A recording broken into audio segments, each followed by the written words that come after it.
Good morning. Welcome to the Windsor Star News Cafe. I'm Don McArthur here with Dylan Kristy and our special guest. He's running in Ward 3, Gabe Maggio. Thank you. Thanks for having me. Thanks for joining us. Welcome to the show.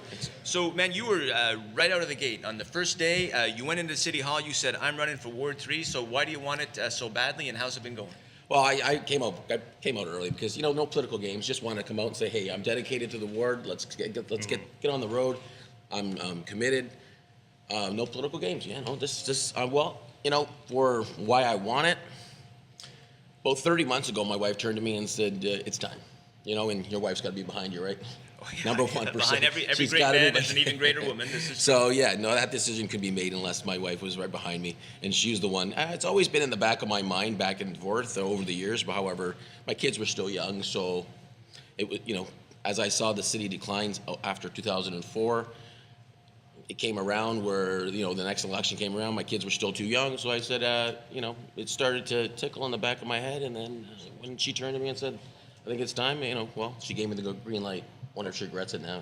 Well, we'll see. We'll see. So you have 3 boys, correct? Yes, 3 boys. Okay. Yes. And you've been going full force too. Like, you can't go anywhere downtown without seeing a Gabe Maggio for Ward 3. Well, that's if you're gonna do it, go all in, right? Sure. Oh, for sure. No, and I imagine so. Can you just kind of tell us about that? You've been knocking on doors. How's the campaign going so far? I've knocked on all the doors, actually. I know there's ward candidates that haven't gotten around to all the doors yet, but I started early. Hopefully I've gone through every door. I've got a big map on my office. There's every street and actually every house with a number on it. So I actually had the engineering department create me a map that actually had the ward. So now you can actually see it from a better perspective rather than this little tiny map they give you. Oh, yeah. So I actually, targeted the entire ward strategically and actually went out early enough to get the entire ward done. And now I'm actually sweeping back and knocking again. Okay. Yes. And what are their biggest concerns in Ward 3? You hear the bells and whistles go off when you talk to people. The bells and whistles go off when you talk and win. That's a contentious issue. That money comes out of their pocket every single month. Taxes, some people are conscious enough that they know that their taxes have gone up. And I don't believe in the tax freeze. Unlike my other 2 competitors, I don't believe in the tax freeze. Okay, and how come? Just because? Well, property values have sunk. The population has shrunk. We've gone from $252 million in revenue in 2003 to well over $308 million now. So, if you think about it, guys, it's pretty simple. If your population has shrunk and your property values have sunk, and you have less, and your property values are lower in all 3 tax classes, the money's got to come from somewhere, right? And it came from the mill rate increase, the tax rate increasing. And if you increase that tax rate to increase your revenues, it's obvious. There's no tax freeze, right? And we're not even talking about surcharges. We're talking about taxes. And if you look at the mill rate has increased. And if your property value is sunk, and you're still paying even if you're paying the exact amount at the end of the month, or at the end of the year, that means your house is worth less, yet you're paying more on a house that's worth less. Sure, yeah, you're paying for sure. Absolutely. So absolutely. Okay. So it's pretty simple. Okay. In terms of boosting development, one of your platforms is talking about development fees. That's right. February 4th of this year, my family has always been involved in development and construction and investing, as well as interior design. I knew a little bit about construction growing up. So you know exactly when a developer is ready to invest. If the numbers make sense, they'll build. If the population's there, they'll build. I think that, taking a look at this year, early on this year, I looked at Cornwall. Cornwall got rid of development charges for 5 years of pause, and they started booming, So then I went out and started talking to some developers, some engineers, and said, what would happen if we got rid of development charges? They said, we may start building single-family residential again. Why not? It's $19,000 or $18,000 or even $17,000 less on a home. It's important to give the developers that little edge, so that they can sell those homes and not overinflate them later because of the cost that it takes to build that home. You know what I mean? So, and you're also outpricing young people who want to buy a home for the first time. And if that home's an extra $19,000, they might not qualify for that mortgage. Right. So it's important to have that just right price on a home, and I think, or even on a development. You can't put developers and business people behind the black ball.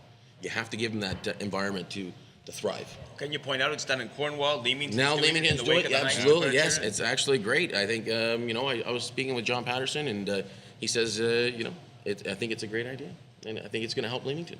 Cool. All right. Well, anyone who follows, I guess, the Windsor Star, reads our comments, follows media closely, probably knows who you are. You've been a political watchdog, just a participant He's for engaged. years. You're engaged. You're absolutely engaged. Not at all, no.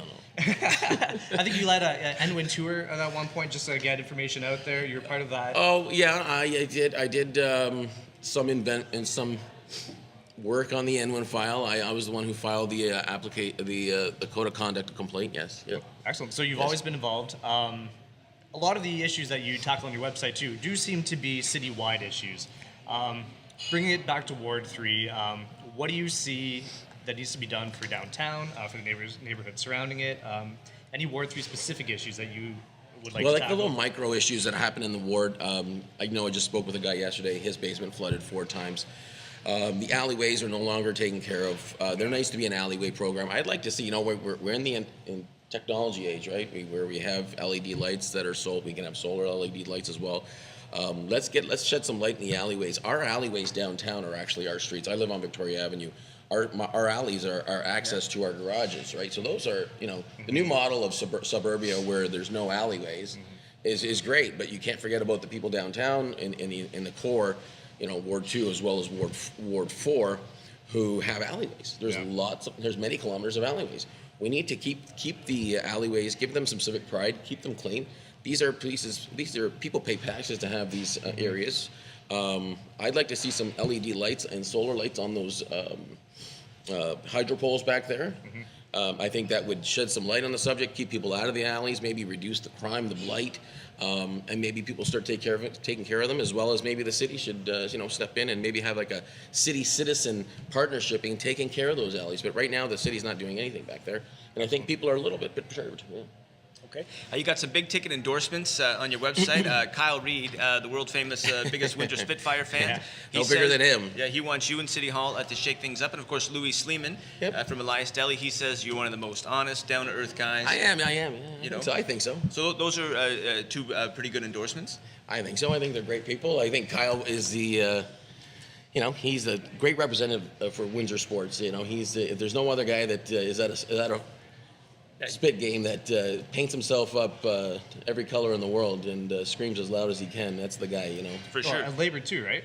I'm sorry? Did you get the labor endorsement? I did have Windsor District that's Labor right. Council, That's a pretty Local big one. 444 as well. Yesterday, the Ontario Secondary School Teachers Federation. Wow. So Okay, that's some big huge heavy ticket hitters. things. So you're an immigration consultant, is that? Immigration, yes, that's Okay. right. That's right. Yeah. So should you win, how's that going to play out? You're going to keep that job and still be a full-time counselor? Absolutely. Mix it up? Or Yeah, well, immigration is not like real estate or wills or family law. It's pretty laid back. You schedule your time. You don't have many time limitation periods. It's pretty easy going, and that's why I know it's part and parcel why I chose the career. I enjoy immigration. I've immigrated countless businesses to Canada, as well as people from over 98 countries around the world to Canada. It's fun for me. I enjoy it. It's not a hectic area of practice. So no, I can schedule my week as I wish, and do both well. I think I can do both well, and I'm good time management. I get up early in the morning, very early in the he morning. was here bright and early, that's for sure. And he waited patiently for his turn. So And thanks. I'm up late.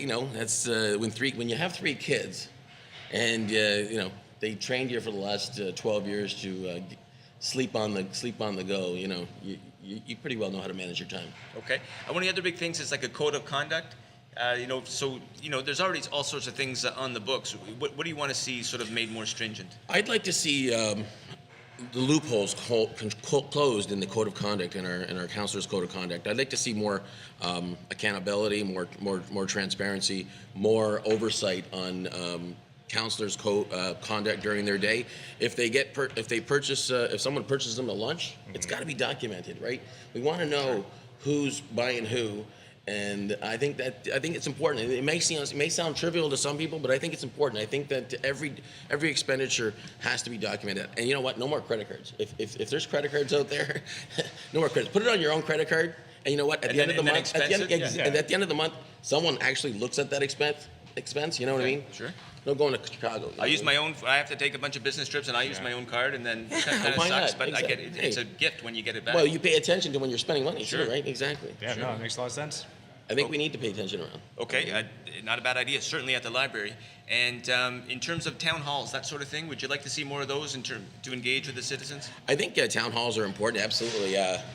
My first experience with the town hall was back in early university or late high school. It was Don Tate actually had a town hall with a famous hockey player who got in a little scuffle there for a while, and I thought that was great. He brought out the community, and that was my first young experience as a town hall. It engages the community. It gets them to ask questions. They don't feel like they're put out, and they're listened to. I think voter apathy. There was a question the other day at one of the debates about voter apathy. But I don't think the apathy to me sounds like you're blaming the voter. No, if the voter hasn't been listened to, eventually, there's going to be apathy. They want to be listened to. They haven't been listened to. And I think that's what happens. So they give up, right?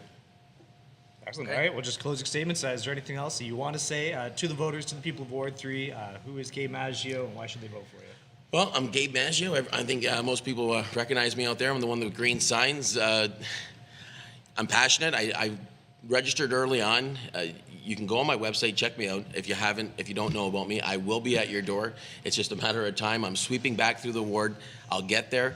If you want to really talk to me and you don't have the time, or we just keep missing each other at the door, call me 519-919-8472. I'll pick up my cell phone.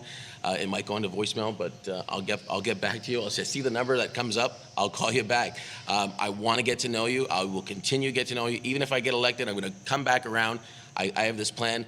If I do get elected, once a month, I'm going to hit 1 or 2 streets, make sure I get out there and still talk to the residents. Okay. All right, well, thanks. Thank you very much. Yeah, thanks for joining us. We're in the Windsor Star News Cafe. Thank you.